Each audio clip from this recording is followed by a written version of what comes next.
Tezi dume ni tezi ndogo iliyopo chini kidogo ya shingo ya kibofu, ambayo ni muhimu katika mchakato wa uzazi kwa wanaume.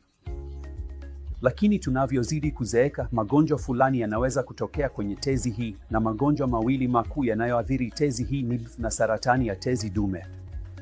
Haya yanaweza kusababisha tezi kuongezeka ukubwa, hivyo kuzuia njia ya mkojo na kusababisha mkojo kutoka kwa kasi ndogo. Wanaume wengi wanaweza kupata haja ya kukojoa mara kwa mara, mkojo kutoka kwa haraka, mkondo wa mkojo kuwa hafifu, hali ambayo inaweza kuleta mabadiliko kama maambukizi ya njia ya mkojo, mawe kwenye kibofu, au wakati mwingine hata mabadiliko kwenye figo kutokana na kuziba njia ya mkojo.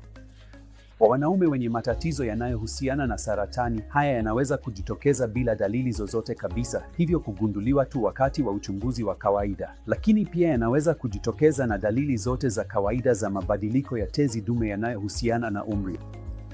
Ni muhimu sana kutofautisha hali hizi mbili. Ni muhimu kuelewa kwamba kwa wanaume wenye mabadiliko ya tezi dume yanayohusiana na umri, matibabu si lazima kila wakati, na kwa wengi wao, ubora wa maisha ndio jambo la msingi kuliko ripoti yoyote. Lakini kwa kundi dogo la wanaume hawa, kunaweza kuwa na mabadiliko fulani ambayo yanahitaji uamuzi wa kutoa matibabu au kufanya upasuaji.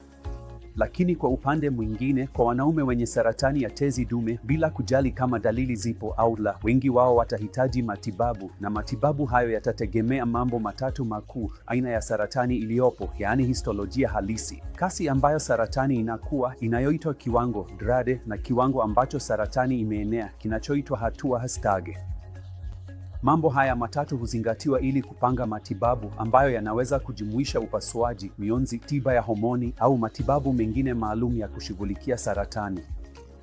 Iwapo saratani itagunduliwa mapema na kutibiwa kwa wakati, sehemu kubwa ya wanaume hawa wanaweza kuishi maisha ya kawaida na kuwa na umri wa kawaida wa kuishi.